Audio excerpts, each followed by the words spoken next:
안녕하세요. 오늘 저희가 함께 살펴볼 자료는요.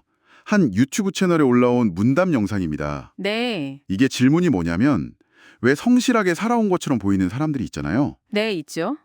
그런 분들이 갑자기 뭐 질병이나 사고 아니면 경제적인 어려움 이런 걸 크게 겪는지 그 질문에 대한 답을 다룬 내용이에요. 아, 정말 많은 분들이 궁금해할 만한 주제네요. 그렇죠. 그래서 이 자료를 통해서 어려움이라는 걸 단순히 불운이나 뭐 실패 이렇게만 볼 게 아니라 좀 다른 시각, 어쩌면 성장의 계기로 해석하는 그런 독특한 관점을 한번 탐구해 볼까 합니다. 흥미로운데요? 네.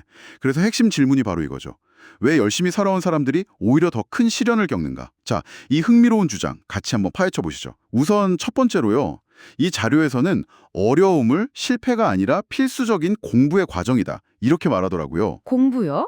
네, 그러니까 단순히 나는 최선을 다했어 라고 생각하는 거, 거기에 좀 의문을 던지는 거예요. 정말 필요한 모든 걸 다 했는지, 혹시 내가 원하는 방식대로만 노력한 건 아닌지 한번 돌아보라는 거죠. 아, 그 지점이 되게 재밌네요. 어려움을 바라보는 시각 자체를 좀 뒤집는 거군요. 맞아요? 이걸 무슨 벌이나 잘못에 대한 대가 이런 게 아니라 뭐랄까 방향을 수정하라는 신호 아니면 더 깊은 배움을 위한 어떤 자극?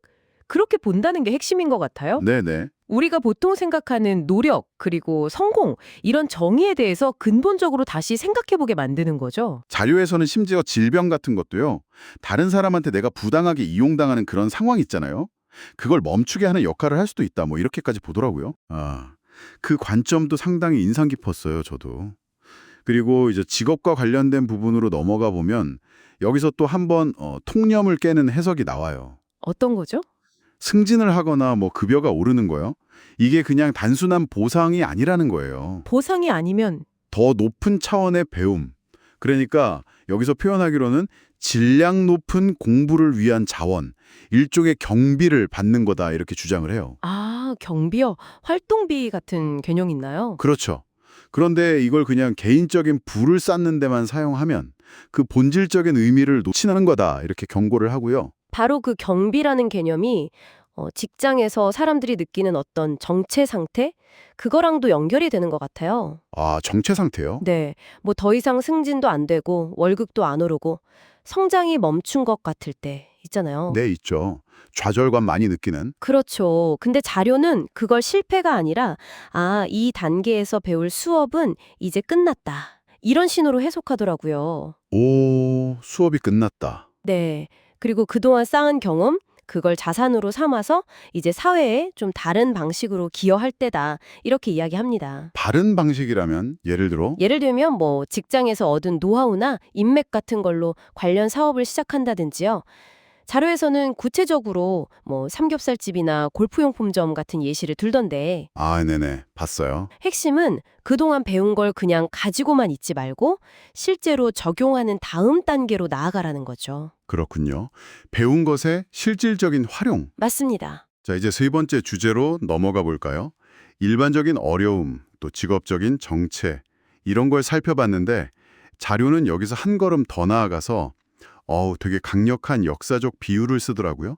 바로 유배입니다. 유배요? 옛날에 죄 지으면 귀양 보내던 그거요? 네, 맞아요.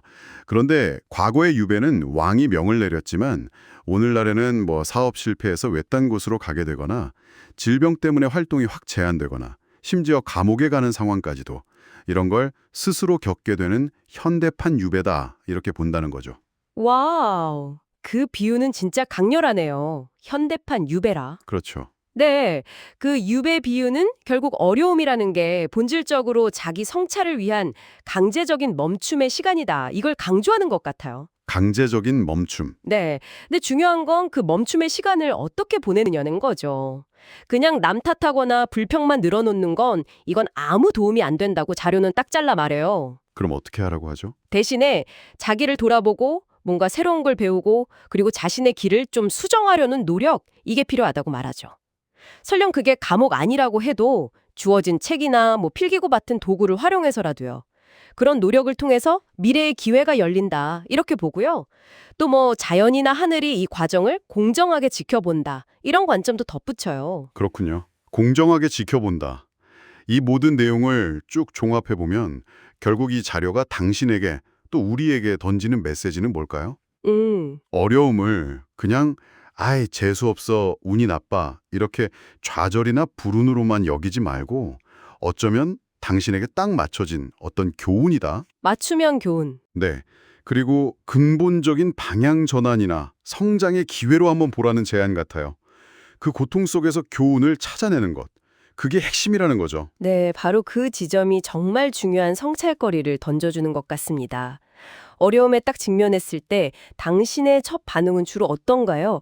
외부 상황이나 남을 탓하는 쪽인가요? 아니면 그 안에서 내가 뭘 배워야 하지? 내가 뭘 바꿔야 하지? 이렇게 내면의 무언가를 찾으려 하시나요? 아, 이 자료의 관점에 따르면 아무래도 후자가 성장의 열쇠가 될 수 있겠네요. 네, 그러네요. 정말 생각해 볼 문제예요.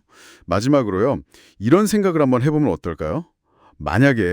정말 만약에요. 모든 어려움이 우리 각자에게 꼭 필요한 그런 맞춤형 교훈을 담고 있다면요. 네. 그 어려움을 통과하는 바로 그 순간에 우리가 의식적으로 그 교훈을 찾으려고 노력하는 그 태도 자체가 과연 그 힘든 경험 자체를 어떻게 변화시킬 수 있을까요?